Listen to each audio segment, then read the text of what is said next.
Good evening, ladies and gents, and we are live. Good evening, welcome to the Hangout. This evening's Hangout is, again, a bit of a, I suppose we could call it a mashup. It's, we wanted to sort of serve you as a UK community as best we could, and we appreciate that obviously Options Domination has just come out. We want to make sure that the focus for certainly the first half of this webinar is DS Domination and what we typically help you with. Got a couple of kind of important demonstrations we want to show you, little tips and tricks, and we're also sort of fielding any questions you have on DS Domination. So please, please, please, we do not want to be bombarded with questions about Options Domination until we kind of say it's okay, because if they're going to come up, they will just get ignored for the first time because we think it's Options Domination has just come out, and that always happens. So bear with me. I need to pause myself so I don't hear myself babbling. Is DS Domination and what we do. Bad hearing myself. Right, sorry about that. So yeah, I think I got the point across there. So please don't suddenly, you know, it is a Q&A on options, and as much information as we will be able to share with you on that. And that is the second half. So we will crack on with the first half of this, which is very much focused on DS Domination. And first of all, we have a demonstration from the lovely Susie Scoons, who is going to share a little tidbit that she felt very important.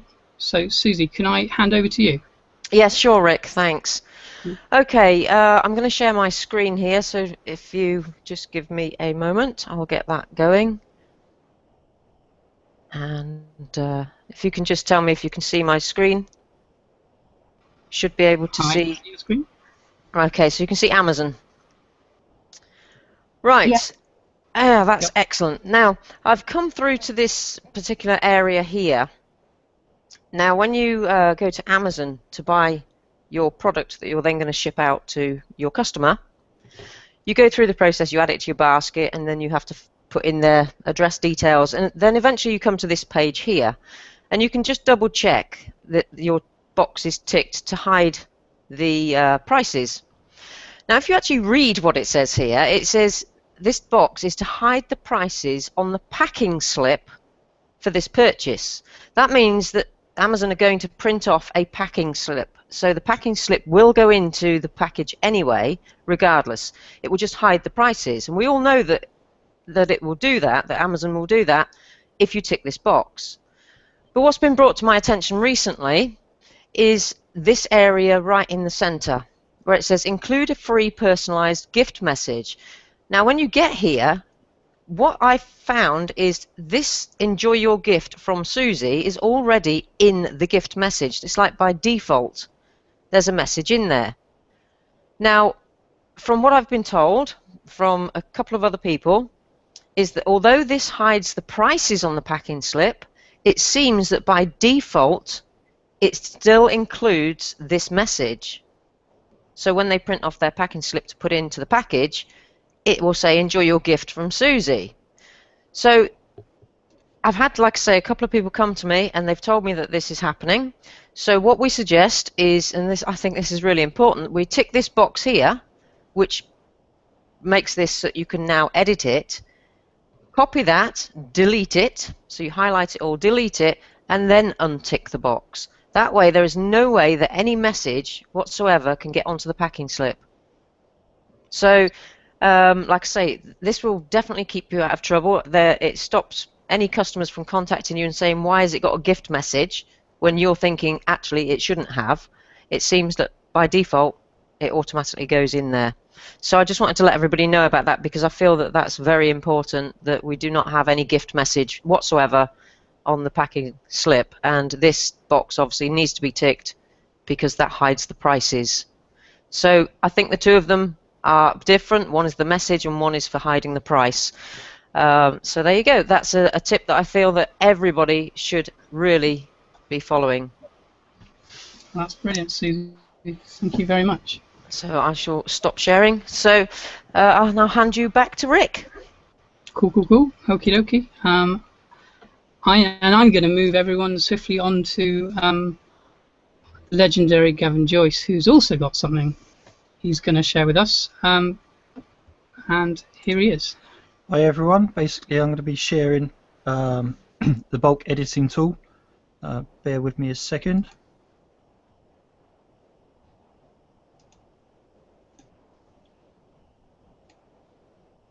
Can you see my screen? Yep. Okay, right. To activate the bulk editing tool, you need to select all of your items and then click on edit.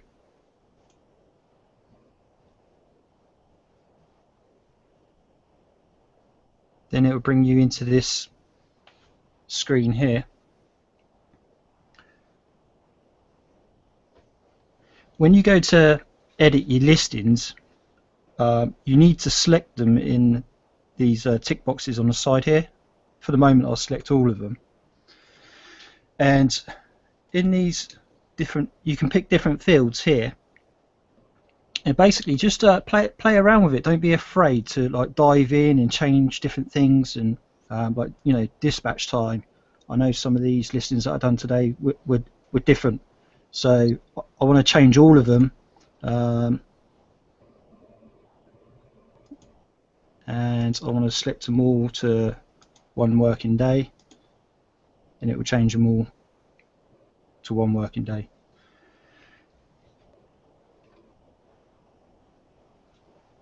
Another little thing I found as well, which may be handy for some people, is that you can export all your listings into a CSV spreadsheet or a PDF document, which is quite handy for just keeping records of stuff, really, or you might find it useful for other stuff. On the side here, you've got different layout options for when you come to edit. So if I take this back and go back to single items, here we go. So I'll pick an individual item this time. And now it will come up with that item with the title, subtitle, and your usual stuff that you'd normally see when you go to edit the item. So then you can actually manually edit each individual item this way if you wanted to.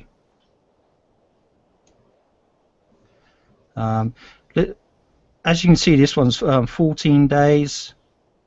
I'll go to the next one. That one's 14 days. So what I'm going to do in a minute is I'm going to show you how to change the returns. And that one's 14 days as well. So if we could head back over to here, I want to change them all to 30 days. So I click on edit fields, and then go down to returns policy, and then I'll just change that to 30 days. And then what that'll do is it will change them all.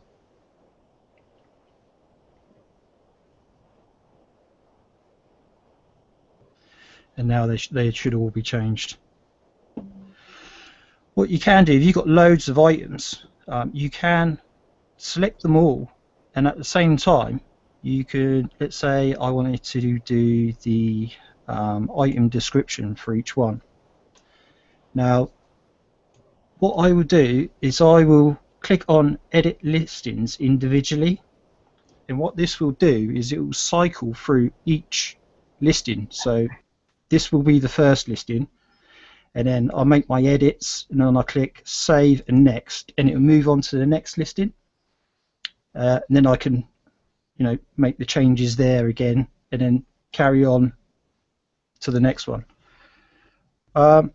It's just a quicker way, you know, if you're going through your listings, if you need to add, like, change your, you know, your shipping or your payments or anything within your listing, you can do it a lot quicker.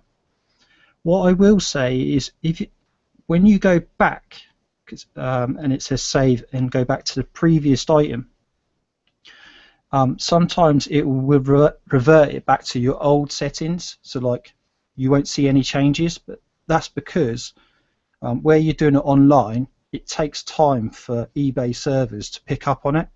So do bear with it. It has changed it, and I've been testing this out as well. And like I said, the custom columns in the right-hand corner here, you can just play around with that and set it up to however you feel. Yeah, that's basically it really. I just wanted to just give you a quick overview on it, and I'll hand you back over to Rick now. Cool. Thank you very much, Gavin. It's one of those things that, I mean, I'm always very open about the fact that I don't do a huge amount of listings right now because I'm a sort of affiliate. That's my focus.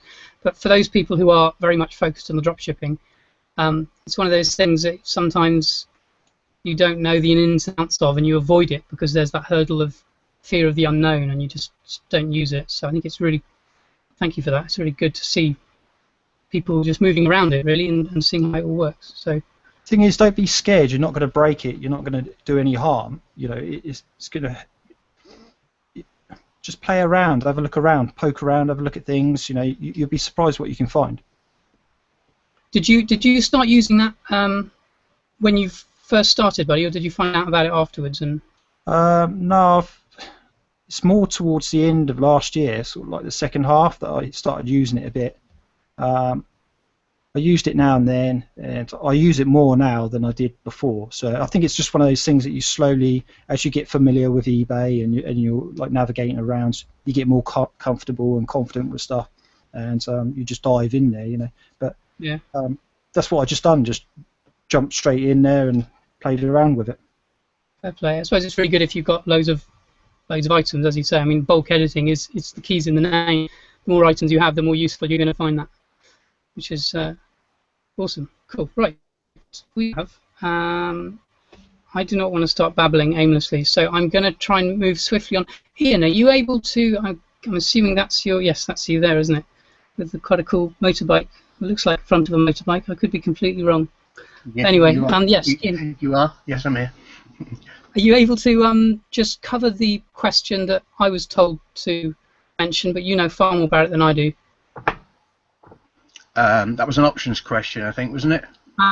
Okay, yes, it was. Very good point. So we will leave that until the last question, the last section of the Hangout. So sorry about that. Rick, can I just jump in and say to everybody, if you could please start asking your questions by typing them in, that would be fantastic, and then we can start answering those for you. Yeah, these kind of Hangouts really do work a lot better when people are hungry for information. We appreciate. Again, the options thing is probably going to be on people's minds, but DSD first and foremost right now. So, guys, we've got 23 people live right now watching this, and obviously the chat area. Not everybody is totally familiar how to use the chat area. There may be some new people on here who are not just worried about using it, but just genuinely don't know how. If you look below the window, below the video area that you're watching right now, there's a blue area and a green button. And then underneath that, there is the chat area, and you can type any question there you like, unless it's an options question, in which case hold fire, and then just hit it. And we, Susie is, and Gavin, I think, is kind of herding questions, fielding questions. There's a little, it says add comment. It'll be on your right hand side at the top of the chat. So. If you just click on it, and then it'll bring up the box, and then you can actually type your comment in there. Do you want to show people, Gav? Yeah, sure. I'll just say one thing about the options questions now, ready for when we get to them. Because none of us have seen anything actually on an options site yet, obviously, what we've got is the information from the webinars and information that we've all accumulated from looking on Facebook and everything. But at this stage, whilst obviously everybody is going to give the best advice they can, it has to be said that nothing can be completely confirmed until we actually see the official training. So it's going to be really good information that we'll pass on, but nobody should act on anything until we've actually seen it in black and white as a confirmed information source. Wise words indeed, Ian. Thank you for that. Okay, we've got one here. Sasha posted this, but it's from Mike, and I don't know if it's the same Mike that's posted I think it probably is. Okay, so selling dashboard is below eBay standards, and I'm predicted the same for next month. I've had to cancel and refund 6 sold items out of 60, and now this has had a drastic drop in sales. Do you have any tips or tricks to help me out? Sales are not coming in, so I'm struggling to get myself out of this hole. So basically we're below standard, predicted for below standard again next month. How do we get out of that? I think Manda, you might be able to help out there, or Helen, because you guys, we were actually talking about that just now, weren't we, before we came on air, about being top-rated seller, etc. So how would you guys, you need to unmute, how would you guys respond to that? I would suggest selling really, really, really cheap stuff from pound shops or charity shops. Even if you're barely breaking even with your fees, just so that you can get some decent feedback. The more sales you get, your percentage shifts, and before you know it, you're actually in credit rather than in debit, which is where you are now.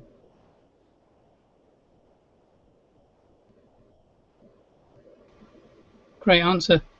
Amanda, have you got anything to add on top of that? Yeah, exactly the same. I found some really cheap items that will fit in an envelope and post for 53p. I know it's it's a bit of a chore printing out the labels and posting them out, but it's saved my seller status.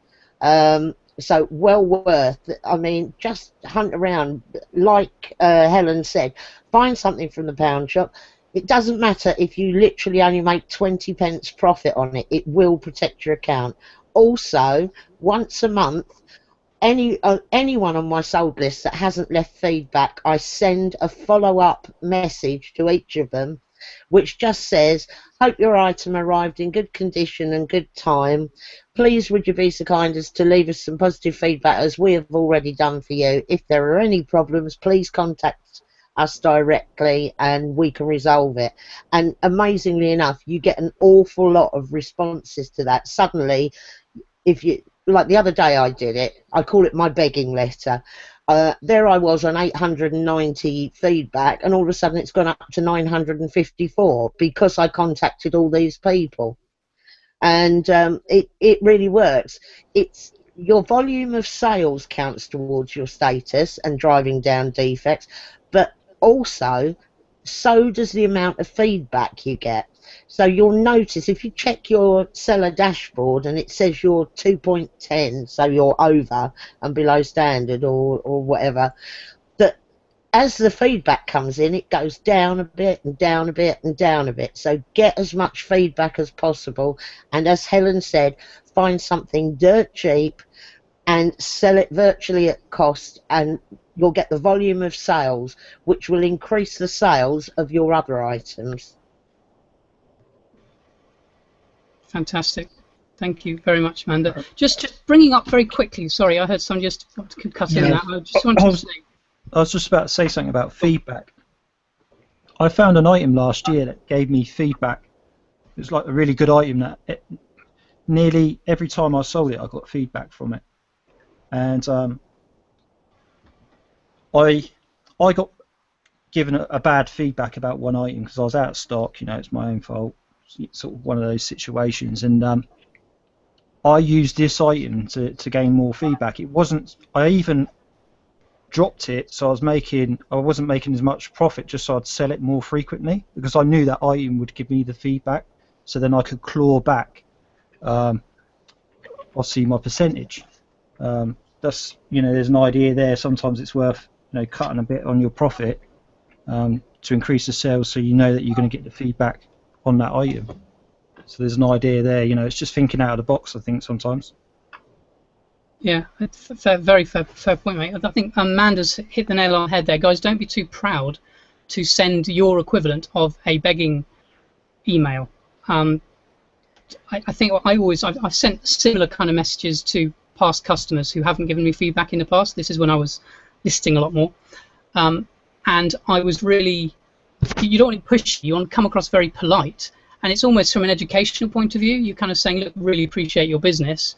And, you know, us sellers do really appreciate feedback. It kind of helps run our business. So if you can spare a few seconds and you're happy with your service and everything that you receive, then feel free to leave feedback. I think it's, I mean, is that the kind of thing that you've done in the past, Gavin, or Amanda? Is that similar kind of wording that you do? Yeah, I have done that. I've got one that I use. Do you mind sharing that? Yeah, hang on a minute. Well, what I do is I copy and paste it into the chat box. Good call. I was going to say I've been a bit vague because I was skirting around the exact wording I use, but just don't be too proud, guys, to ask for feedback. You don't need to do it very often. The other thing to add to that also is it's something I say to people all the time, because I don't know what it is, but there are people that don't see eBay as a proper business, and it is. And sometimes, or almost all the time, in fact, in any business, there will be hurdles that you have to jump over, and hoops you have to jump through. And I always say, sometimes you will have to fight for your business, and you know, how much is it worth to you? And when you look at what DSD has to offer, this is worth so much to fight, you know, to get what you want. So definitely follow all this advice for sure, because it will absolutely help. Yeah, I've just noticed another response from Bernie, who says, I sold a lot of stuff from home to get my stats up on eBay. It really helped, and now I'm above standard. So again, there's another person that said it does work. And Stephen, I've noticed, has chimed in there, and fair play, but you know, we don't avoid the negative here. It is an educational thing.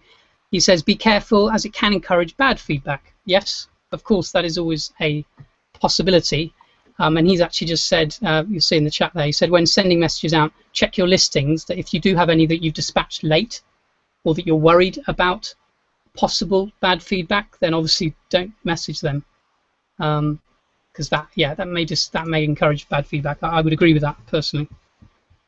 Hopefully there aren't too many things that you've dispatched late, but if you can avoid something that is almost certain to be bad feedback, I would do it. And on that note, well, I would always add in there personally, you know, if like we said before, if you've got any issues, I would normally say, if you've got any issues or anything that you want to run through, then contact me, please, before you do leave any feedback, so that I can sort it out for you. Absolutely, that does cover that angle. Yeah, you do want to be open with people. You know, if they want to say, oh, actually, I wasn't very happy, you'd rather hear that in a message than on eBay in feedback. So yes, if you want to add that in, then I have actually explained to people with feedback before. I had somebody say that they couldn't leave me feedback because I'd sent they couldn't leave me positive feedback because they knew that I got it from another supplier. I can't say the supplier because obviously it's an elite supplier. However, unfortunately they got a text message from the supplier to say the item was on the way, and of course then they went and checked the prices and they weren't happy, and they said that I was buying it from retail. Well, in actual fact, this particular supplier was a wholesaler, not a retailer, so I had that bit of ammunition to fire back. So I explained the situation of I search around at wholesale, I purchase from wholesalers, and I sell at retail, no different to any other store, etc. And at the end of it, I said, you know, I totally understand if you don't want to leave me positive feedback, but if that's the case, I'd prefer you left none at all. And then I explained why. I said, because it does affect our businesses badly. And they didn't leave feedback. I've heard nothing more. So it was a result as far as I was concerned. Because they could well have left me negative or neutral. Yeah, I think a lack of communication can really do your business, you know, a lot of harm. So I think there's no real threat at all for over communicating with your customers. eBay is most definitely something where customer service is key. Yes, absolutely. It really does pay off. Treat them how you would expect to be treated. It's the old adage. Can I just pick up on something very quickly here? when Manda was telling us like the text of her email, and she said for the customer to contact you direct. That is so important, because if they are complaining about it being late or anything like that, if they click on the normal Q&A that they get when they go to ask a seller a question, if it comes up, where is my item, please don't click that, because we get an automatic defect on that. Even if you can tell them straight away it'll be with you any minute now, and they click on it the next day and say, yes, it turned up, thank you very much, that's a defect. If they contact you directly, however, you can, if necessary, keep them hanging on for a week or so while you're trying to track it down, and just keep in touch with them, keep the channels open, but just try whatever you can to stop them going through the eBay channels. I'll just add that after I've ordered the product and I've got an estimated delivery date, I automatically, after every sale, send out a message which is virtually the same as my begging letter, saying your item should be with you between such and such and such and such. If it's late, please let me know. And if you're happy, it's the same thing really. Please leave us some feedback. So I'm not scared to ask for feedback twice, but I automatically send that message out after every single sale, saying if there are any problems, please contact me directly. We can sort out anything. And then I'll leave them positive feedback, and then I know I've dealt with that one. I think these things are really important especially for beginners, and also if you are below standard and you're trying to get your way back up. When you are sailing along at a top-rated seller and everything's wonderful and you've got thousands of feedback, then you might not be inclined to have to do that. But most certainly, I think it's great for newer accounts and people trying to get up the ranks there. Could I just add something to that? And that is, when Manda was talking about contacting them directly, now when you get paid via PayPal, you could potentially, or you will, get their email address and maybe even their phone number. I'm guessing that's not what you're implying that people should do, Amanda. I'm guessing you... No, I send a message within eBay, where it says contact customer. Yeah, because everything is tracked. If you're ever treated poorly or unfairly as a seller, if there is a track record, almost like a paper trail, with messages within eBay, eBay will often find things in your favor if you believe if it's just, if it's yeah, I had a problem with one guy and he insisted on privately emailing me, and I ended up phoning eBay and saying he will not play by the rules. Can I forward you all his emails? And every time I said, I will respond to this if you send it to me via eBay, and he wouldn't play, and in the end they just barred him. Yeah. Oh, well played you. Yeah, I mean, before I realised how important that was, when I was listing and I was selling loom bands, actually, I had quite a really nice email conversation to and fro, and this was external to eBay, so I was lucky that it didn't have any negative impact. But basically, there were delays in postage, and there was a problem with the supply. It was a Fulfilled by Amazon scenario, but the supply was messing about for some reason, and there was a delay in postage, and I managed to. The loom bands were obviously for this chap's daughter, and I had a really good sort of exchange of about 4 or 5 different emails, and he said by the end, I'm going to give you positive feedback because your communication has been impeccable. And even though it was a week or nearly 2 weeks late, which is obviously very, very rare, but I would just say that's the kind of thing you need to do, with the exception of don't do it within emails, do it with inside eBay as eBay messages.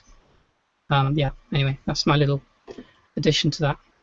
Do we have any questions going on, people? Yes, from Martin. Do people use disclaimers on listings for Amazon packaging? Yes. Yeah, go on. Who would like to field that one?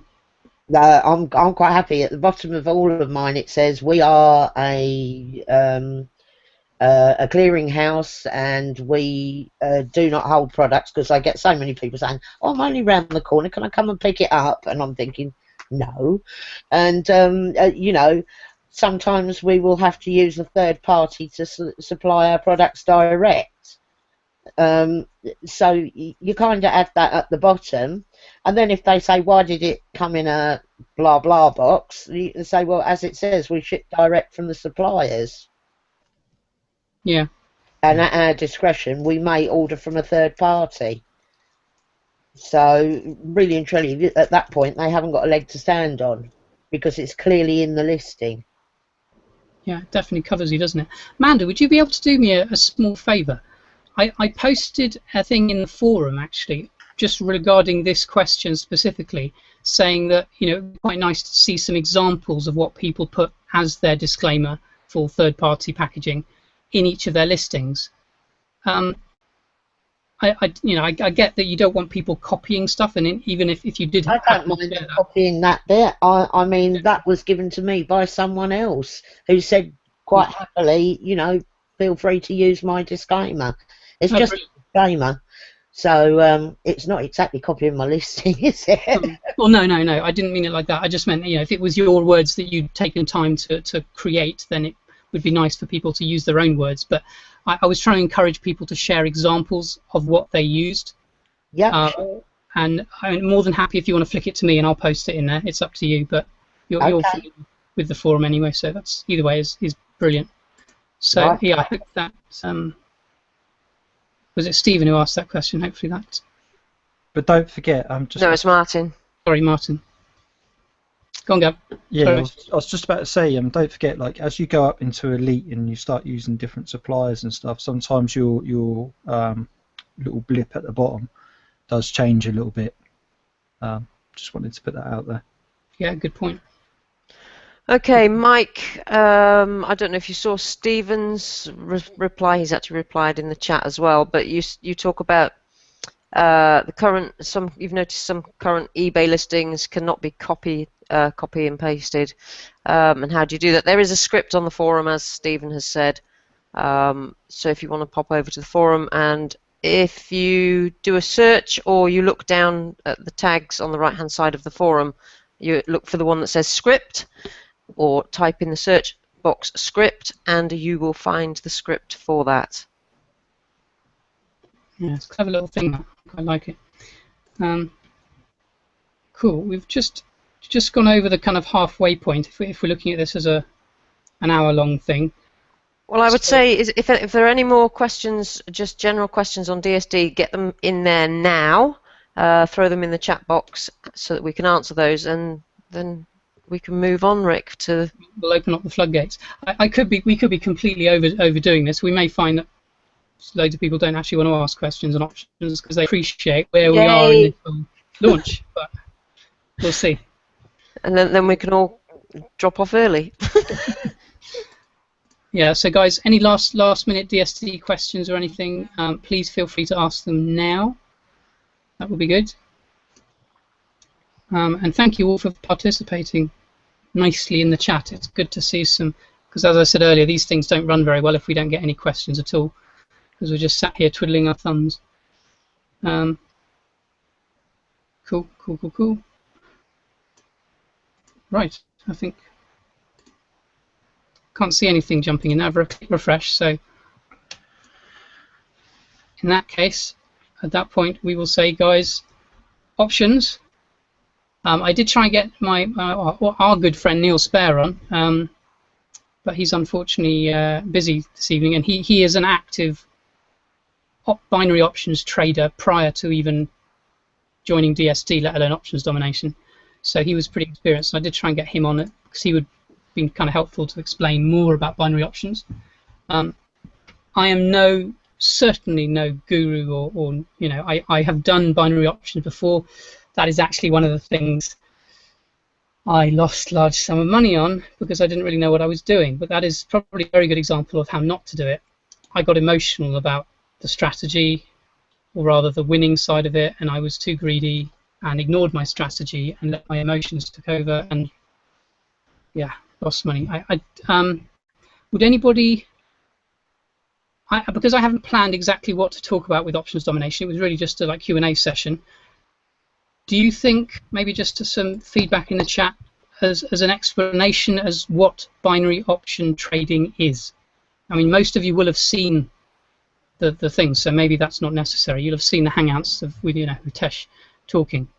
But is there any need for me to briefly explain what it is? And anyone on the panel, feel free to say no. It's all right, Rick, believe that. Well, everybody can feel free now to throw questions in regarding options. Let's just get this one out of the way first, Rick. This question, yes. I filled in my form from Rosalie.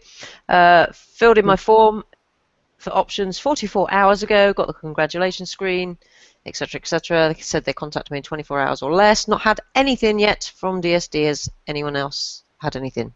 No. No. My immediate response to that would be, guys, chill. Yeah. We are all in the same position, and they're normally very good with things that when they say, well, it's a massive, massive launch. This is huge, and they have not done what all the other companies out there do, and teased you for weeks and weeks and weeks with ridiculous, hypey kind of stuff. They've actually done the opposite. They've kept very quiet, and they've focused on getting it right. So I'm getting a bit intense here, but basically, guys, please don't get too on edge and pushy. They will, we are all in the same boat. Nobody's being treated, with special, special treatment. So it's just a case of waiting. They did say 24 hours. Yeah, I think it's gone over 24 hours from when I put my interview as well. So just, it'll come out when it comes out. I posted a reply on the Facebook page today, Rick. Yes. A DSD support reply, which says that nobody's had them yet. Please bear with us. We're doing it as quick as we can. Nobody. Yeah, I mean, the amount of people, it's a ridiculous number of people that will be clawing to get in, even from DSD, let alone when they open it up on the 1st. Binary option trading is a huge niche. And when you start claiming results like the beta testing has claimed, it's going to generate huge amounts of attention, which is good for them, it's good for us, and we just need to kind of be a bit patient, I guess. So yeah, sorry if I was going off on one of it, but we are all in the same boat. Any questions? There aren't any others on options yet. So guys, if you've got any options questions, please throw them in the comments box. But there is this one. Now, Martin, we have to be a little bit careful on what we discuss here, but I'm sure this can be answered for you. And the page just refreshed and dropped down as I was about to read that out. Okay, when moving up to elite, now like I say, we can't really answer in too much detail, but when we're moving up to elite, is the spidering and looking for keen sellers the same? Right, so we're going back to DSD briefly. Yes, back to the DSD briefly. Oh, cool, okay. I'll let one of you answer that. I'm not going to. You learn new techniques. You get taught some loads of new stuff. That's all I'm going to say. It does make a big difference. Yeah, it's quite hard discussing elite training, obviously, with people, because people pay for that, and that's it's a bit of a jump from 12 quid to 60 quid. So people are pretty careful about sharing information that they're paid for, so we can't detail too much of that. I'll just add that it teaches you better ways to find top sellers and better ways to compete. You get your money's worth, but the principles are basically the same. It's just more advanced methods. Yeah, from my understanding of it as well, it's you've built the fundamentals at Pro, you go to Elite because it's less of a numbers game as far as doing loads of listings. It's more about enhance mastering the technique of the research and the spidering technique, and creating larger profit margins per item rather than focusing on listing loads of items with a small profit margin. Is that about right? Yeah, but I would say do not suddenly forget everything about Pro, because I can't stress enough that mastering Pro is the key to everything. Get Pro right, and then you're ready to move on to everything else. Even right up as far as Genesis, if you know what you're doing with listing Pro style, it will be invaluable on every other level. So it's really important. Cool. Thank you for that, man. Okay. Another DSD one here. Ian's answered it there, but I'm going to read it out anyway. How do you stop a customer from finding out that you are using a third-party supplier and prevent the supplier contacting the customer that their product is on the way? I'm reading it out, obviously, because people will be listening and not reading as well. Because you put your own email address and your own phone number, and you play middleman, and you pass on the messages. When they tell you that it's about to be shipped, you then tell the customer. Yep, that's you know stuff more than I do. That's exactly the answer I would have given, guys. It's that in the training, I think it did, certainly on the first part of the training when DSD first came out. It was, I think Roger actually encouraged you to put a random phone number in or something. Was that correct? I think he might have, but I've always put one of my mobile numbers in there. That way, when they text me to say your item's on the way and my email or email me, I can then update the customer. I only bother to update them if there's going to be a delay or it's going to be quicker than they expected, because I've already sent out the thank you for your purchase, your item should be with you between such and such and such and such. You know, so they know when to expect it. If anything untoward is going to go on, then I contact them. If it's been left with a neighbour, Amazon are brilliant. They'll say it was left with your neighbour at number so-and-so with the red front door called Mr. Such and Such. I will stick that in an email. They'll probably know because a card was put through their door. But they appreciate little things like that. That was in Pro, Rick, when DSD first started. Was it? Okay. Yeah. Cool. Is it still there? I forget. No, it's... he's taken it out. Yeah.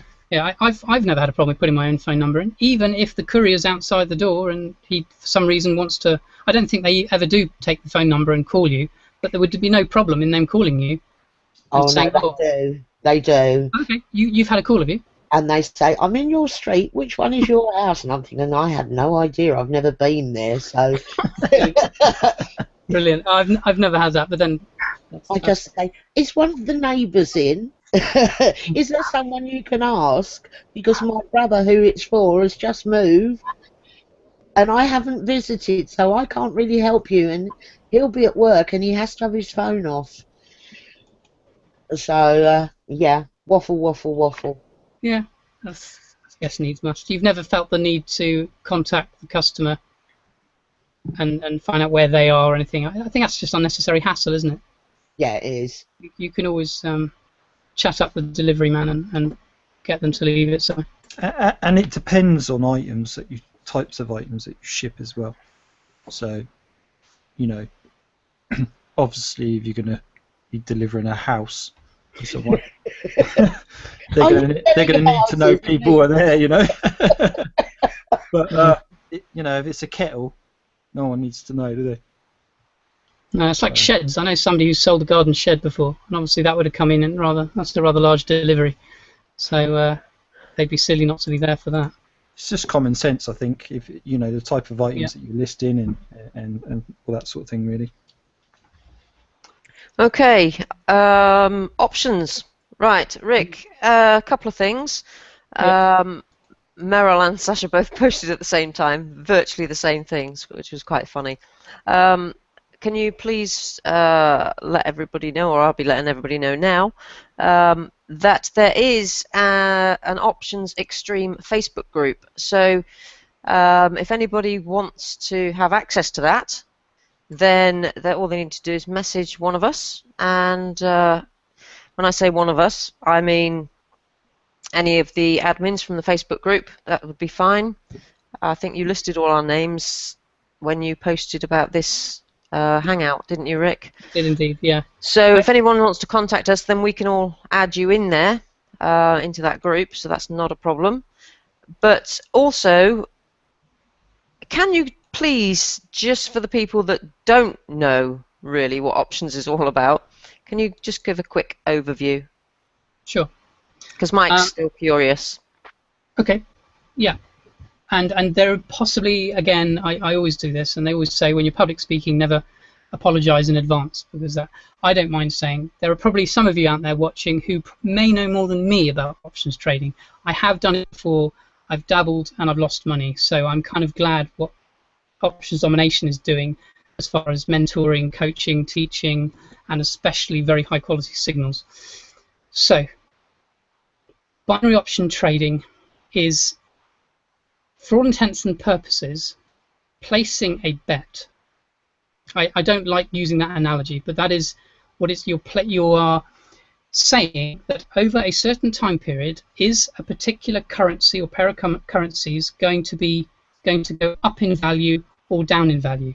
So literally you are saying up or down, and the money that you put on you have returned plus profit if that call is correct.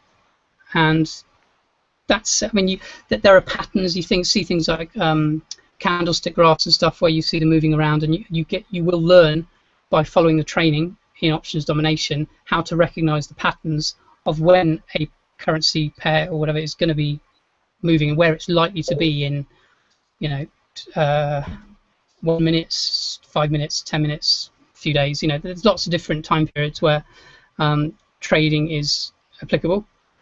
But that is essentially what it is, and I was debating whether I should add this in or not, and I'm going to put a disclaimer in very, very quickly that with binary option trading, as far as profits are concerned, you should always go to a independent financial advisor, okay, an accountant.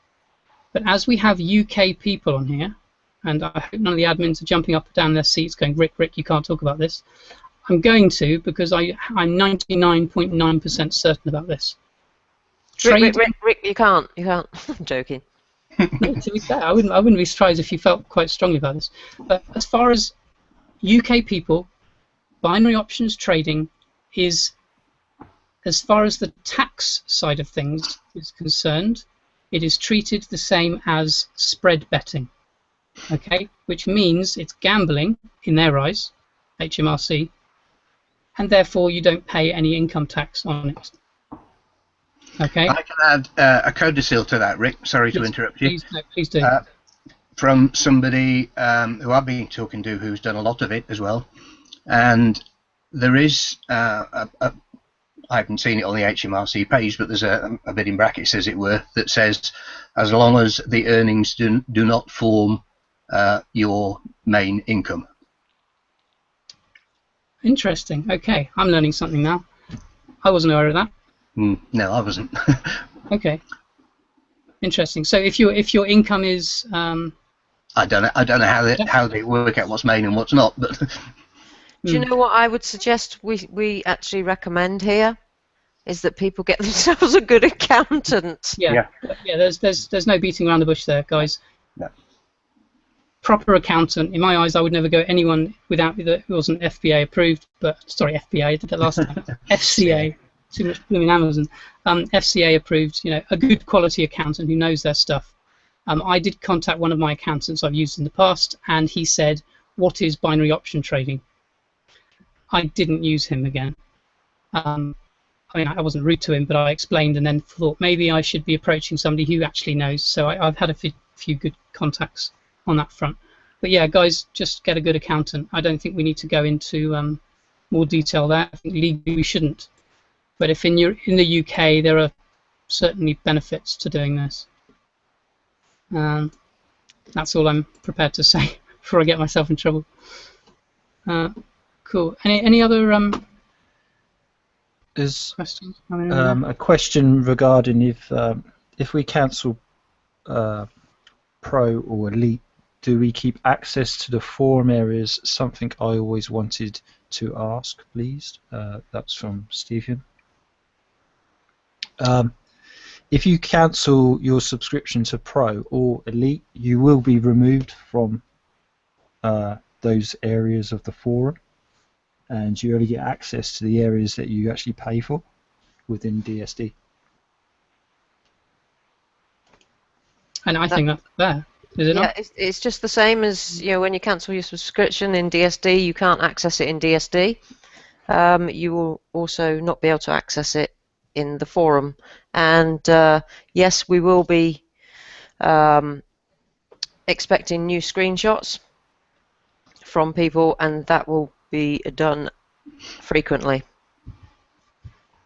More to the point, the tools, some of the tools that are in Pro, just because you've moved up to other levels, those tools don't become redundant. In fact, Mandy mentioned it earlier on that she still refers back to the Pro tools even though she's moved up, and I do as well. Absolutely, I totally agree with that. You still do use the tools, but if you don't want to use the tools and you do cancel, then obviously you can't have access to that area of the forum. After all, other people are paying for the information.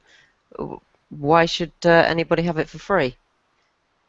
I know that sounds blunt, but it's people are paying. Yeah, I think that's a fair comment. They all work together, I think, hand in hand. Well, I've been in DSD for over a year now, and I've never stopped paying for any of them. Same here. Likewise. Yeah, I mean, I'm afraid I've cancelled Elite, but then I'm not a particularly active affiliate, so therefore, I've learnt Elite, I've moved well past it. If some of my downline, my very meagre downline, decided to upgrade to Elite, then I would reactivate. But you're doing mostly Amazon now anyway, aren't you? I don't know. I've really sort of gotten my eBay head back on since Christmas. You'll be doing Elite again soon then. I'm still doing it. I learned it when I had it, and I'm still using everything I learned from it. Yeah, I failed to fully understand why anybody would stop paying for Pro unless it was accidental, because the amount of value for 12 quid, I base all my affiliate team building commission income things on people sticking with Pro. If they upgrade to Elite, awesome, that's like massive value, but I don't really get there's so much value you get for 12 quid a month in DSD for just a Pro level. I've paid much more than that for far less. Not that I'm saying that that's a good thing. I've been silly in the past, but yeah, massive value for 12 quid. I'd never recommend cancelling Pro. Elite, well, that's your prerogative, as you say, Manda. It's depends where you are, where your business is going. It's not something. 60 quid is nothing to be sniffed at, but at the same time, again, the value you get for that is incredible. Oh, yeah, definitely agree. And I think anyone moving up to Elite, I mean, I carried on with Elite for 6 months until I learned it really thoroughly, and then I cancelled it because I felt I'd gotten what I needed from it. Yeah, no, good for you. But I will probably reactivate once a year, just for the update. Yeah. I've got to say that's actually a very good point, because there's always new stuff being added. Absolutely. So people need to be aware of that too. I mean, when most of us here, actually, I would say, started with DSD, there was nothing, hardly at all, for the UK, for sure. Certainly when I started, there was hardly anything in the back office for Pro and Elite, and especially not for the UK market. So the amount of stuff that they've added, I mean, we didn't even have the cropping tool. We didn't have. There was so much we didn't have. Title builder, the one either. Yeah, the title builder, that wasn't there. There was loads of stuff. No listing integration. And people, anyone that complains now saying there's not enough stuff in there, I just sit and laugh, to be honest, because we all managed without half of the stuff that we've got. And do you know what? They've never put the price up. And No. anyone coming on board now has got so much more than we had, and it's still the same price. And you just cannot beat that price. It's just fantastic price for what you get. I just want to quickly refer back to the tax thing, Rick, because I want to read out what an update that came in from Neil. And it says, clarification on the tax situation from both of the broker companies that I use. This is from Neil. Trading binary options is considered as gambling in the UK, so winnings are tax-free. The basic reason is that you are never that you never actually own the currency, commodity, or share that you are trading. You are just betting on the value going up or down. Brilliant. Yeah, brilliant wording. Okay. So that should help clarify that. I still say get a good accountant. Yeah, you can't go wrong with a good accountant who knows their stuff. Can I just flick back quickly? I think it was Meryl who first mentioned the Options Extreme Facebook group. Unless things have changed in the last 24 hours, it probably should be made clear that that is not an official Facebook group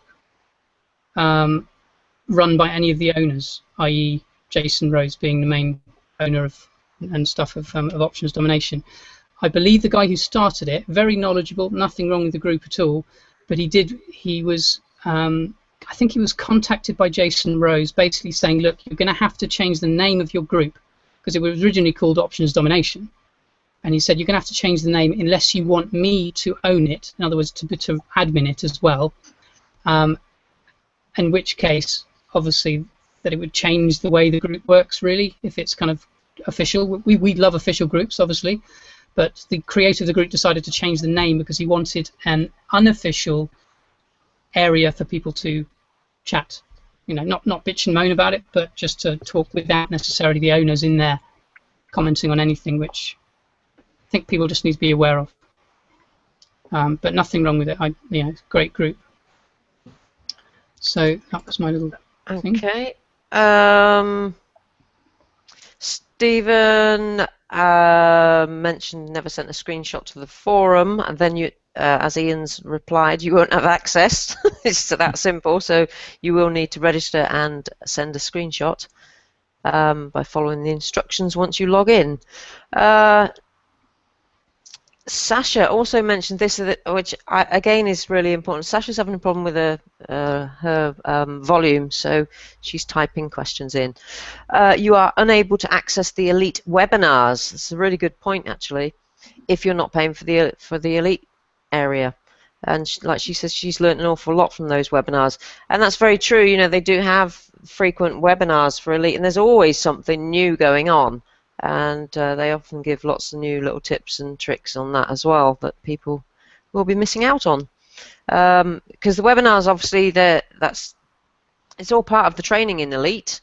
The Elite general training, yes, you can learn it all, but the webinars are ongoing. So that's a very good point there, Sash. Thank you. Back to options from Meryl. Can anyone confirm that you will not be able to lock in your position with Options Domination unless you own a Pro membership? I think that is correct, actually. Right, yes. When you say lock in, yeah. If you've previously been a member of DS Domination and you've, for whatever reason, it's unlikely that people watching this are going to be in this position, but if you have previously had a membership at Pro and you've not paid for it and it's not been renewed for whatever reason, then that position is still waiting on the sidelines for you in the matrix. So if you then go back and reactivate your Pro membership, that will then put you in that position. Now, it should be made very clear, the matrix is an additional income stream. It's nothing to do with the trading itself. Okay, that's just for, well, it's not just for DSD members, actually. There was quite a good clip inside the webinar, actually, where Hitesh mentioned what customers get and what affiliates get. And I believe, correct me if I'm wrong, someone, but I think the customers also benefit from the matrix. That's right, isn't it? Yes, with a ceiling on what they can earn from it. Yes, good point. Yeah, with that, is it $900? I think. Yep. So yes, Sasha, you're absolutely correct. Hitesh is in that group, so although it's not official, Hitesh is in there. So to be fair, that's quite official. But because Jason Rose is the owner, he had this stipulation they had to change the name, otherwise it would have to be made official. But yeah, Hitesh seems to be chatting away in there and commenting on stuff. So again, good place to be. Okay, from Mike, it has been answered in text format as well, but just so that everybody else listening knows, is there an elite hangout for UK sellers? Yes, our intention between us is to possibly do an elite hangout once a month or so. But every single hangout that we do for elite, that's also posted into the forum in the elite section. So you'd have to send in your screenshot to get access, to prove that you've got elite, and then you can have access to those recordings. The same goes for the pro level. All these hangouts that we do, they're all posted on the forum as well. So all the recordings are there. There's some options questions were sent in to us offline. One of them is, who is the broker we will be using, and can this be disclosed before we part with our money? The answer to that is there are a number of brokers who haven't been named yet, but once we're in options and participating in it, the broker is the person that we will be giving our deposit of funds to. We won't be giving them to options Domination, and we will have a way of choosing which broker we want to go with to do the trades. So you will naturally know the name of the broker before you start giving money to them. And another one is, how can a computer really determine how strong a signal is? It can be something that goes up and down. Is it really no better than a 50-50 bet, like flipping a coin? The answer to that is that it's not the computer that's doing it. It's the software that Hitesh has created. We know that the industry average for win rates is around 60 to 70% at the maximum, and Hitesh's the beta testing they did has come up with up to 80% win rates. So it's obviously a very good bit of software, and we will need to rely on the software. We know it's going to work. One of the pitfalls that people might come up against is that they won't trust it, and they'll try to work without it or work around it, and that way people will come unstuck. We'll all have dummy accounts with all of the brokers. There'll be dummy accounts available, so that we can go in and effectively play with an amount of money that won't cost anybody anything until we're completely satisfied that we know exactly what we're doing. And until you've done that, nobody should commit money to any trades at all. Yeah. Guys, I'll jump in there as well right now. Just based on my losses in the past, just to go into a bit more detail now, we've covered what binary option trading is. I was under the impression that I had good signals information, although I was trying to learn what how to read the patterns of stuff. And emotion is a key thing for any trader. Emotion will dare I say it, bankrupt more traders than anything else. You've got to follow the strategy and do what you're told, basically. Don't get too cheeky or too greedy about, oh, I lost that trade, that's a shame, maybe if I put more on this one then I'll win more money back. That's what I did, and then I got another losing trade. There's no guarantee in this. There are very high win rates, but you will get days where you will have more losses. Well, you will get losses occasionally, and you shouldn't try and make up for those losses off your own head, because it's very easy to blitz money in that instance. Yeah, I lost about $6 grand when I was doing that, which was a bit painful at the time. So, guys, please be careful. Just follow the training and do what you're told. You know what, Rick? It's no different to DSD, is it? If you move away from the training and you start thinking for yourself when you don't know what you're doing, and you think you know best on everything, you mess it up and you don't make sales. But the minute you follow the training and you just stick with the training, then it all starts to work. It's exactly the same. Yeah. So I absolutely agree with that. One thing that I've seen causing confusion in some of the Facebook groups is the risk-free trades that we get, and the number that we'll get is going to be based on the monetary size of the deposit that we make. But assume that we've gone in at a level where you get 7 risk-free trades. What that actually means is that the first 7 trades you make, you can't lose on. But it doesn't mean that if the first 7 trades you make win, you've still got 7 risk-free trades left to use. The first 7 trades you make are risk-free. If you don't need to use that risk-free element, it's still gone. You can't get it back again. Mm-hmm. Yeah, whatever the outcome, it's risk-free. Yeah. Whether it wins or loses, yeah, very, very good point. I've seen that confusion in the Facebook groups, actually. I wasn't really going to mention it because I'm not confident in explaining that myself, but that is, you've worded that really well, Ian. Have you covered those questions, Ian? Was that all of them? There was one from Stephen. Is there an extra fee? Yeah, Go on, Gav. That's the one I was on. What you got to understand is DS Domination is separate to options domination. They're totally apart from each other, even though they're owned by the same people. They're totally 2 different businesses. Now, we're quite lucky at being in DSD that they're able to move certain things over from DSD to options. If you're an affiliate, or if you're already a member to DSD. Now, options domination is just totally a different business, and as from the 2nd of February, there's a lot of changes from there as well. And if anyone else would like to add to that, then fire away, Suze. No, that's fine. Go ahead. Yeah.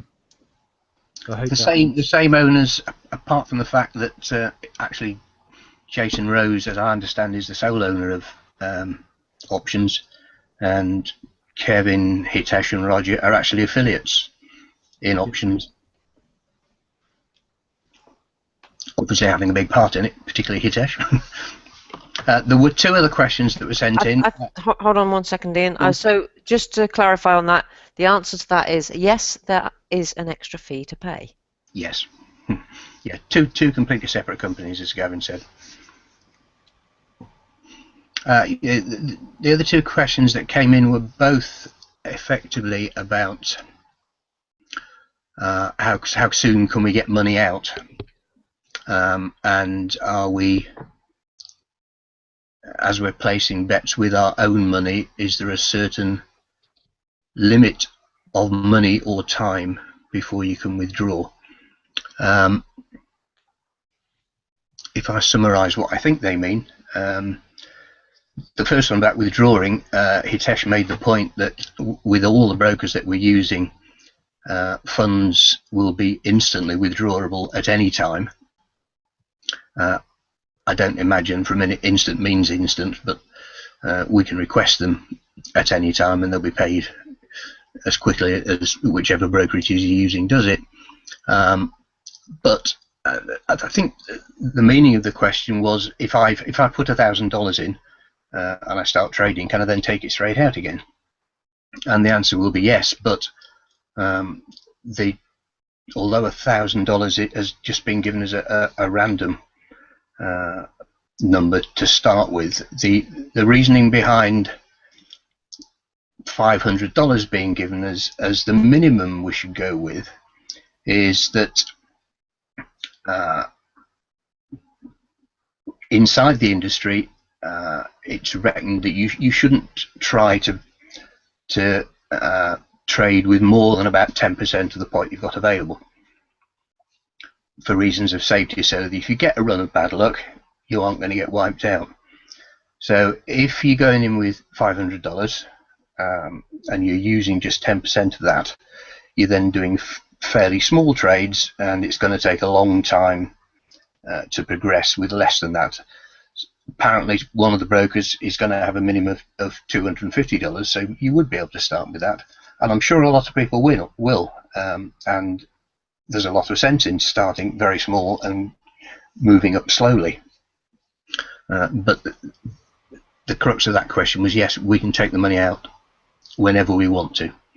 So to add on to that, Ian, and answer this question, what is the minimum that we have to deposit once the training fee is paid, is a question that's here from Mike.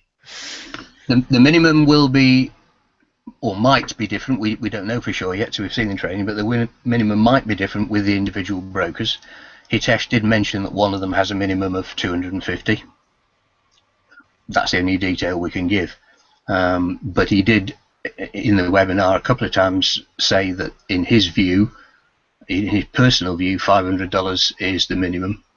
That it's worth trying to grow your options business with, for a couple of reasons. One was the safety reason, and the other, and he was quite blunt about this, was that if you haven't got $500 to put in, you really shouldn't be doing it. You should be going back to your Pro and your Elite and your Monopoly and Genesis and build up funds that way until you've got $500 that you can put in, because you've got to look at it on the basis that, like any effective investment, it might go wrong. You know, that is another thing I absolutely love about this company. Yeah, if you haven't got that money to put in, don't do it. Yeah. You know. Yeah. I think it's important for people to understand that this is a transitional thing. They created DSD for pretty much anyone, and I've had people on benefits join my team, and yes, it's a bit of a struggle initially, but you know, you can do it with virtually nothing, 12 quid, and you can even create that 12 quid from the methods of doing it for free, which I've never actually dabbled with. But you start with a 12 quid membership with DSD, you progress through that, you start earning larger profits. They've now provided something for you to turn that profits into even more money, and then from the higher end of options domination, there has been talk of, and I've got to use this, I use this term loosely because I was given a bit of a kick for using the other day, because I think the term hedge fund, private hedge fund, he used that in one of the Hangouts, but that's big stuff. That's kind of, what's the final part of options domination, the top level? Legacy. Legacy, yeah. Yeah, I mean, what's available in there, and it's not ready yet from my understanding, but what's going to be available in Legacy is massive. It's life-changing from anyone's point of view, your kids, you know, what you're able to provide for them. So it's meant to be a transition from people who have a very low income, virtually nothing, through to something that will turn your money into more money. And I think... I was going to say, and it's teaching you about business as well. You know, you start off with eBay, you get comfortable doing a bit of drop shipping, and you move up through the levels, and it teaches you about investing your money and how you you spend your money and how you work with it, and ways of looking at your money, and how to grow it realistically in multiple streams of income. Now, some of you may have heard this if you've been in various other opportunities. You know, I need multiple streams of income, but you know, as you can see through the video that Hitesh has done with options domination, he explained all that, and I'm not going to sit here and explain it again. But you know, just grow it. Be patient. This is not a get-rich-quick scheme that you're going to get money like tomorrow. It's about building your portfolio in business, and over time, you know, come Saturday I'll be in DSD for a year, and this year, it wasn't till the start of this year, just over a week ago, I become self-employed. So I've been slowly growing it and working things forward. And it takes time, but be patient with it. It's a long-term thing. Me personally, I don't feel that I have to worry anymore, because I know that I've learnt new skills online with proper businesses and models that I can make money, and I don't have to worry about things. I think to add to that, Gav, and we're all guilty of this at some point. Things happen in our lives, and we need the money. However, with your business, what is it they say? You should only, if you're going to take anything from it, you should only take 10% for yourself. I think that's right. Yeah. Basically, if you start selling on eBay and you make some profits, you really shouldn't be going off then and spending that money. That money should be ploughed back into your business until you're at a point where you can then effectively take your wage. And that can take some time to get to that level. When you're going through all of these levels in DSD and going through the learning curve and getting your business at a level where you are taking an income. And even then, you still should be putting some of it back in. So again, it really is helping you to learn how to run a proper business. I think, again, lots of people just think, oh yeah, I've made some profit, great, I've got some money, I can go and buy a pizza, or actually no, you should be putting that money back into your learning and into your business for sure, because otherwise you'll always end up with no money to put into anything to make money. So I think that's very valid what you were saying there, Gavin. We've got a question in from question come in from Ann Davis. I was just going to go on about that one. You want to do it, or do you want me to do it? Oh, well, I'm going to say what I think. Okay. And then you can cover any other bits. What I'm going to say, Anne, is I may be completely wrong, okay, in my answer to this. I know I'm right with part of it. I'm not 100% sure that Roger actually did say what you've said he said. I do know that Roger has said, I'll read out what you've said first. Roger said on the webinar it takes 4 weeks to get winnings or money out of options trading because of money laundering laws or something very close to that. I'm not sure that he said that. Somebody else can correct me if I'm wrong. What he definitely says is you have to wait 30 days, 4 weeks, yeah, in DSD to get money out. I don't know that that applies to getting money out of the options trading, other than from the affiliate side and the matrix side. Yeah, that's exactly the point. The matrix and the options trading are two completely separate things. The money that anybody gets out of the matrix, whether it's as an affiliate or a customer, doesn't matter how it comes out of the matrix, that will be held by options domination for 30 days in the same way as it is in DSD. But any money that we make with the options trading, we make with the broker, not with options domination, the company. And it's available from the broker to withdraw whenever we want to, instantly. Thanks, Ian. That explained that perfectly. I hope that explains that bit, and I hope we've got the answer to you there, Anne. Great stuff. Cool. Any more questions? Not really, no. There's a couple of things that Mike's written, and I'm going to read them out because I think they're valid. So we're gambling without the gamble of losing our own money, just money we've built through our own DSD success profit, investing to wealth. That is correct. And he says, I've not taken a penny out of my profits, just invested and made a few mistakes that I've learnt from swapping from UK to US selling. So yeah, we all make mistakes. I've made them. I'm sure the rest of the panel have made them. That's just a part of the learning curve. But yeah, you've got it right there, Mike. That's exactly I will just how it goes. Double thumbs up for making that transition, buddy, because a lot of people don't. And so you've obviously realised that there is massive potential in the US, and you've made that shift. So hats off to you, buddy. Absolutely. Right, we're well over time, Rick, and there don't seem Yeah. to be any more questions in. Indeed. Anyone else got anything to say? If it is to The one thing I was going to just quickly mention about was the bulk editing tool. If you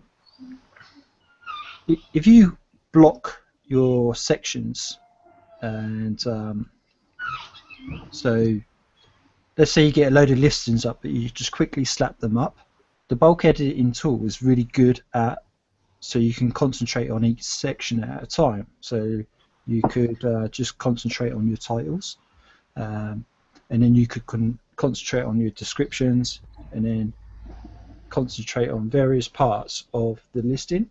So you can, if you're the type of person that wants to go research all the items, keep all the URLs and copy and paste them into a list, and just do one thing at a time, it's a very good tool for sectioning off and doing certain elements at any one given time.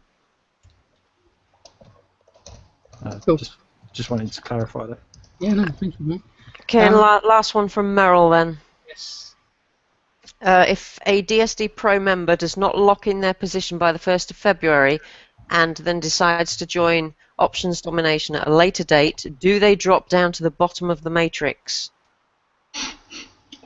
They'll drop down to the bottom of M2, which won't mean anything if you haven't watched the webinars. We, as existing members, will be placed somewhere in M1 depending on when we joined, and any DSD members that join after February the 1st will more than likely go into M2 somewhere, and then anybody else that joins will go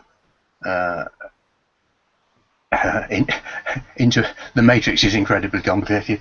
They'll go into the matrix somewhere. The relevant thing is that for this week, people that have got an established account history with DS Domination can get themselves a preferential place in M1. Yeah, and it probably should be noted that they said this in the Hangout, they are sending out marketing emails to whoever has teams and who have had people leave.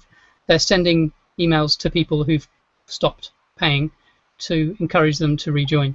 And I'm guessing they must have sent some emails down to Ready, because I've had 9 people rejoin my team in the last 2 days, which is a bit crazy.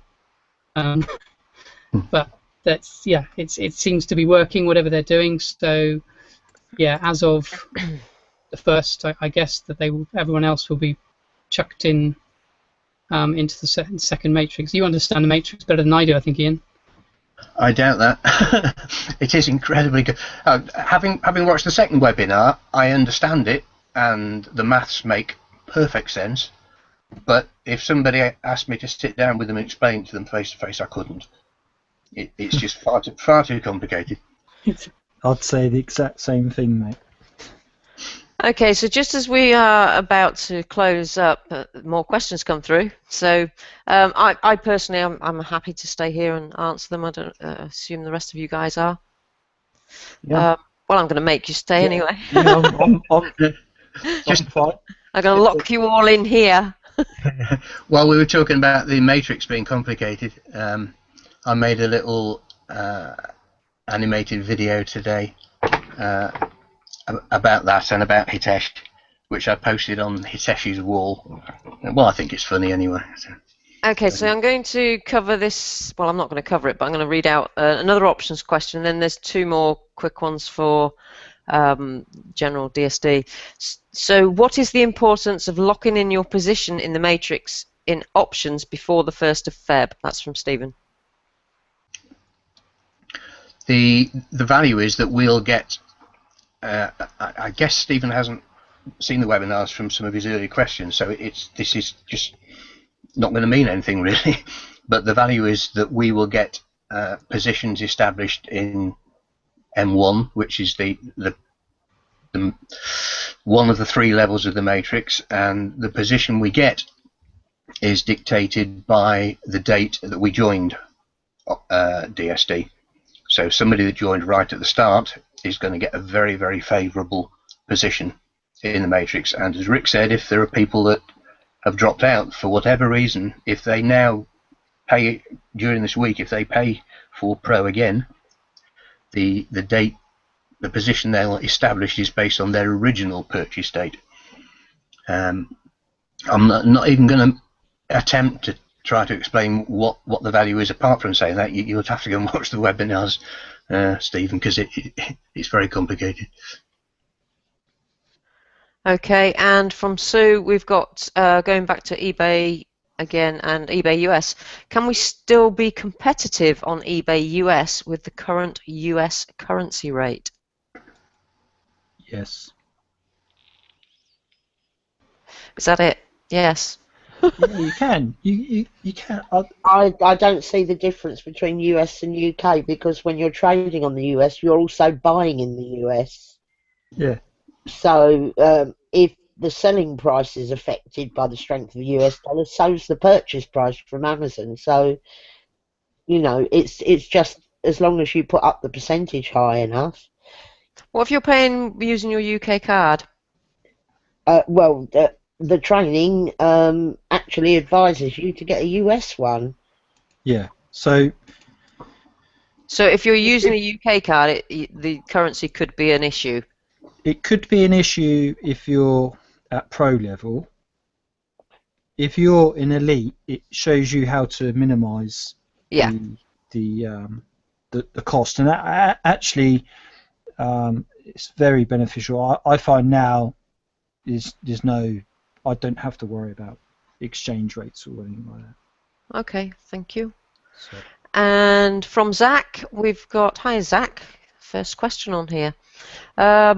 Does anyone use listing software to improve the look of their listings whilst maintain the speed of putting them up? No. I'm probably one of the slowest listers going. I'm quite happy to spend 20 minutes, half an hour on getting it right first time, finding extra pictures, and because I'm not doing it to make £3 or £5 profit, I'm doing it to make that again and again and again. So it is worth putting in the effort to do a really good listing. You can just copy paste and run away in 4 minutes, but I've found that if you do it right, it'll sell again and again and again. I've got to agree with that actually, because the other thing is, if you spend a bit more time and you get it right, then you actually don't need to, because obviously you've got it right, so you're selling it over and over. You actually don't need to have thousands of listings up. And go back over it again and again and again. Yeah. I've got 120, and over Christmas it dropped to 80, and I've got people that are coming to me, oh, it's been a terrible month, it's been a terrible month. Well, I'm saying I've had a terrible month, but I've still sold 220 items, so from 120 listings. So how terrible can it be? It's the quality, not the quantity. I suspect Zach is asking about using additional programs that change the visual look, theme templates for your listings. Like Turbo Lister. Right. Yeah, and there's loads of free listing, loads of free template listing software that you can get. But the answer to that, I think, is that, again, sticking with the training, getting your titles right, getting the keywords and your pictures right, using the cropper, get the listing right, and people are going to find it because it's the one that comes up first when they search. They're not going to pick it because you've made it look pretty and it looks nicer than the one next door. And I agree with that too, to be honest. I mean, okay, people say, you know, first impressions and all that. I actually don't agree with that with eBay, because I've seen listings where somebody has sold multiple of it and they haven't even got a description in. They literally have got no description. They've just got the title, and their title has been good. Yeah, I also think they probably get a lot of questions asking about Absolutely, they probably do. But, and they could probably sell more. They could probably sell a lot more if they put some description in there. But I've also seen other people just put a title in for the description of what it is. You know, like I don't know, it could be Kenwood toaster. You know, and that's all it says. And you think, okay. And they've sold hundreds of them, you know, and you think, oh my gosh. So, yeah, just boring old plain text, and they've made sales. Now, if they spent a little bit more time, obviously, on their titles, and these are not DSD people, obviously, but if they had spent a bit more time on titles and put a good description in, I don't think you need to make it look necessarily pretty, no, with templates and stuff. So I hope that answers that, Zach. Can I throw something quickly in there? Yeah. Well, two very quick points. The first one is people don't actually see how pretty your listing is until they've already opened it, and they won't open it unless you've got a really, really good title.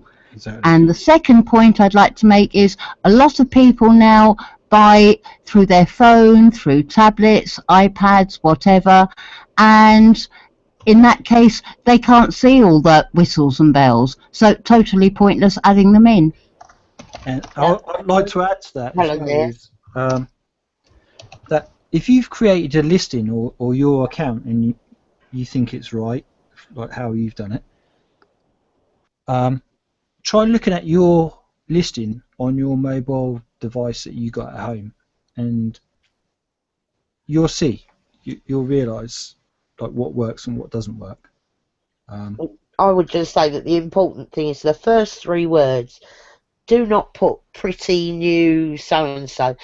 If someone's looking for a frying pan, put non-stick frying pan and then add all the others.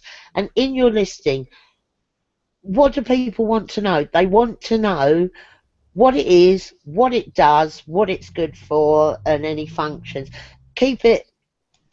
Make sure that you've covered anything that they might ask you, because you can spend all day answering questions if you haven't put details in. But so make it clear and concise, and add a paragraph at the top that just literally says why it's such a great thing. You know, what's great about it.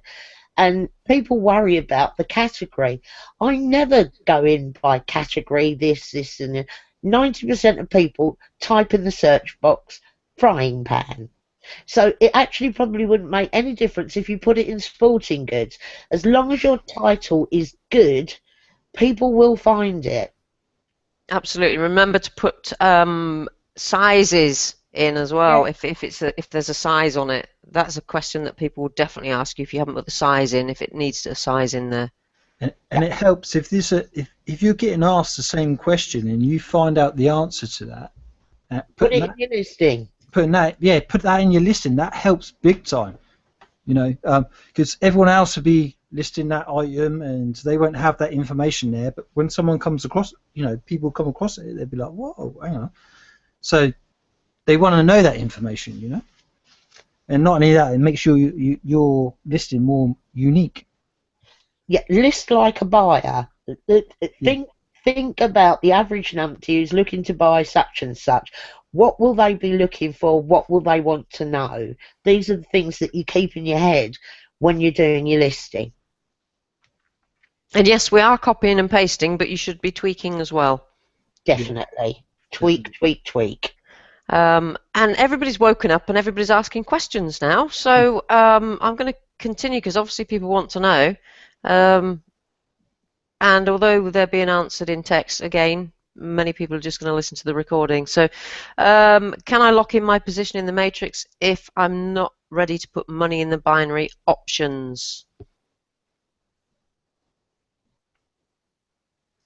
From Yes. what I understand, if you lock it, you can lock it in by becoming an affiliate. Yeah. I've just answered that actually in text. Oh God, I can't remember what I said now. I'll have to read it again. You said, yes, go to your DSD dashboard and lock in now. Yes. No payment required at this stage. Yeah. But no, the fact that you've locked a position in the matrix doesn't mean you get anything out of it. You can't get anything out of it without being an options domination customer. So you've got to have bought a level. But if you don't, I might be wrong on this, but I'm pretty sure I'm right. If you haven't, you lock your position now, and if you haven't bought a level, bought into one of the 3 levels before the first compression, you'll be pushed out of the matrix. There are 3 levels Yep. that you can pay for. They're monthly subscriptions, 3 levels.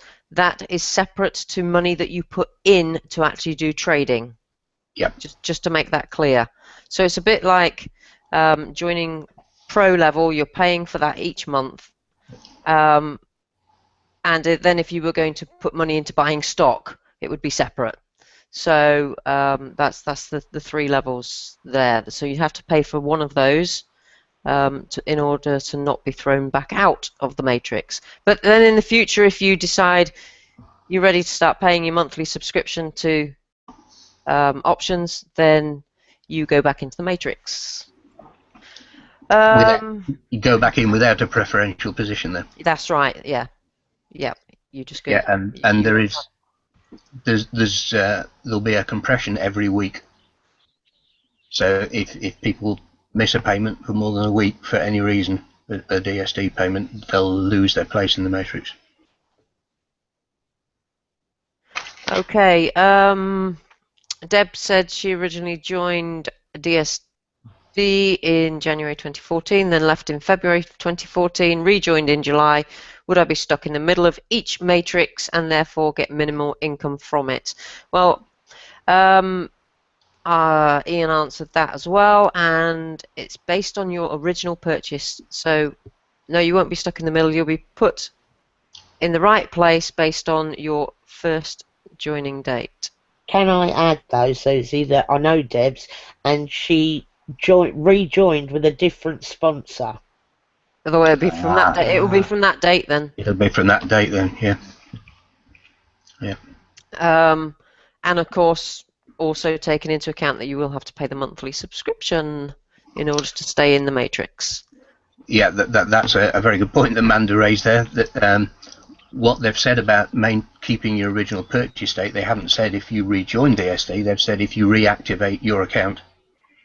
So if somebody leaves the one sponsor and signs again, they've started a new account. What you've got to do to keep the date of your original purchase is reactivate the account you originally started by starting your payments again for Pro.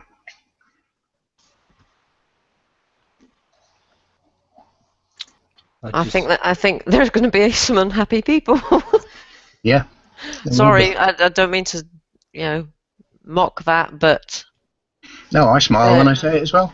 there were people that left and joined other people, and I'm not saying some of those were wrong to do that, because if I'd been in their position, for some of those people I might have done the same, to be fair. Although I don't agree with moving, but I understand why some people did. But then there's others I don't understand why they moved at all, and don't think they should have done. So, but the main matrix though, from what I understood, and I might be wrong, so I'm hoping Ian can clarify. Apart from the main matrix, everybody else has the ability to build their own matrix 7 levels deep, which, if you affiliate and it goes down, you're the top of that matrix. There are matrices within the matrix. Yeah, in a way, it's not quite as I'm not structured. It's not it's not structured. No, you did. I know exactly what you mean. It's not structured quite like that. The matrix stays fixed as whatever software Hitesh has created to form it and mix it all up and swap people from the top to the bottom and then put them in matrix 3 and level everything out. But within, as an affiliate, you get commissions on other people that are in options domination under you. So it's like a matrix, but it's not actually part of the matrix.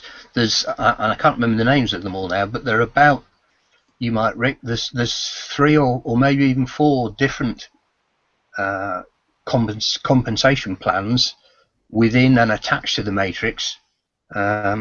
It's very complex. Like you've got you've got the normal customer matrix, which is 3 levels deep. But then when you come to the affiliate side, there's different compensation plans towards that, and types of bonuses and stuff that you get with it. But I'm not going to sit here and try and explain it. Because it's complicated. It's yeah, complicated to try and explain, isn't it? Watch the webinar. I can sit there and I can watch it and I can understand it, like to a degree. Yeah, but I can't explain it to anyone. Yeah, to try and explain it to you without visuals and all that, and even just generally, I'm just like, nah, man, you just got to hit that webinar and watch it again. Exactly. If you've only got time to watch one of them, watch the second one. Yes, yeah, I think people definitely need to go and watch them and re-watch them, and I watched also both of them twice. just get yourself locked in now before the 1st of Feb. And then get the money together ready to pay your subscription so that you remain in the matrix. That's what I would suggest. About DSD, I set aside £1,000 from the Christmas takings, and I set that aside in a separate account, and I thought that's my options money because I knew it was coming. I don't take a wage out of my earnings. I plough everything back into stock at the moment, but I set that aside, and that's my mad money, as I call it, to have a go at options. And I'm going to treat options like a week in Vegas. I'm quite prepared to lose the lot if necessary, and I'll walk away because it's not real money. I've not taken it out of my purse. So I'm all in to give it a really good go. I think that's a really great way to look at it. I do. You know, you've put the money to one side. You've not put it in your pocket and stated that that is your money. I decided on an amount that I was prepared to lose and not suffer from, and I put it to one side out of the great results I had over November and December. And if I lose it all, it won't affect me. That's the most important thing, you know. If I'm not going to people get it into their mind that whatever they put in, if they are prepared to lose, then they are not going to let it affect them. That's the mindset to have. I also would say, don't all rush out thinking that you're going to get the £900 a month from the Matrix. I'm going to assume that I will probably be somewhere in the middle and be levelled out at maybe $10, and anything higher than that will be an absolute delight and a bonus. But, you know, set your expectations properly. It's not a lottery ticket. You're still going to have to learn an awful lot. So, you know, it's not a lottery win, it's a marathon, not a sprint. Yeah. Yeah, Hitesh tried to explain it in both webinars a couple of times, that $900 figure, which is linked to a 12,800 figure or somewhere around there. They are the figures that his mathematical model tells him can be created by a matrix and therefore can be earned by somebody. But he went to great pains to say, do not think that means you are going to earn it. Somebody will, but it might not be you. And the chances are it won't be. The chances are you'll just get $10 or something, and virtually everybody should get something out of it, because that's the whole point of it. No, he guaranteed that everybody would get at least $10, so that's like $10 off the monthly fee as far as I'm concerned. So makes it even cheaper. Yeah.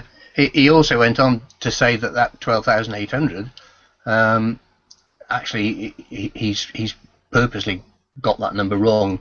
If you take a matrix that is full of everybody that purchased the legacy level, the figure is actually somewhere around 30,000. Yeah, well, it's just like DSD. How many of your downline are elite, and an awful lot are still on pro? So it's the same thing. Yeah. So you know, it just depends on what level people are at. Yeah, people are going to have to think about the matrix a lot, and I'm not even going to think about the trick. No, that's right. They've got to think about it in terms of it being so complicated, but actually it should be looked on as something very, very much on the side. The whole point of it is to make money from the options. It's a bonus. Yeah. And I'll also say that he did stress that everybody should start at the inheritance level, unless you're an experienced trader, and play a dummy account for 3 to 4 weeks to thoroughly learn it before you actually use real money. And I'm going to follow that advice. I'm going to spend once again, it just comes back to follow the training, follow what you are told, just do as you're told, basically. This is the time when we really are back at school and we've just got to do what we're told. And a failure to do so, you could find yourself losing. Simple as. I have the same problem with people in DSD, and they'll say, "Oh, I didn't watch that video and I didn't do that bit because I already knew that." And I'm like, forget what you think you know because you've sold, second-hand clothes on eBay. This is completely different. Do all of it. Tick the little boxes as you progress through. That's how I've done it. That's how all the successful sellers on DS have done it. It works. It's a perfectly set out system of training. You're paying for it, use it. Too right. There really aren't any more real questions, but I say that I've just refreshed. Yeah, no, there's not really any more major questions. What I would suggest is, I just want to put this out there for people listening to this rather than reading through, I would suggest that people do go and have a read through all the questions that have been posted, because there's also things in there that are not questions and just comments that people have made. Some of the comments, they're really valuable and they're uplifting, I think, and the right attitude. So I think it's important that people do go back and have a little read through as well. I've just read what Bernie wrote, and that's, I'm not getting hung up on the matrix side. As far as I can see, it's a bonus. More important to me to build my business, have watched the webinars, I'm locked in just waiting. And I think that's a great attitude to have. You know, carry on with your business, don't get hung up on it, but lock yourself in, get ready, and get yourself ready and to get going with it and to start learning. But anyway, Rick, I'm going to hand back to you to close it out, I think. Cool. Okay, guys, I'm going to be brief. We've had a very, very nice quite a long session, and we value your time. So, guys, thank you all the guests, Amanda and Helen, and of course all the usual panel. Your time is appreciated as well, guys. Thank you for hanging on in there and obviously waiting. If you were interested in the options side of things, waiting for the second part. For that to kick in, so we appreciate that, and that's basically it. As far as DSD is concerned, guys, use the forum. Loads of information in there. And as far as the options side, be patient. We're all in the same position, and when it does kick off, follow the training. That's my little summary of everything, really.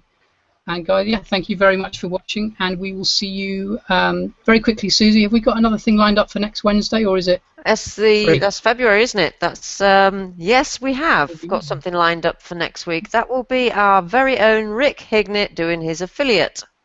Which I knew. I was just keeping you all on the ball. Excellent. So I'll see you next Wednesday on the affiliate training. Yeah, God, that's come by quickly, isn't it? Guys, thank you very much for joining us, and we will say goodbye now. Okay, cheers, guys. Bye. Bye.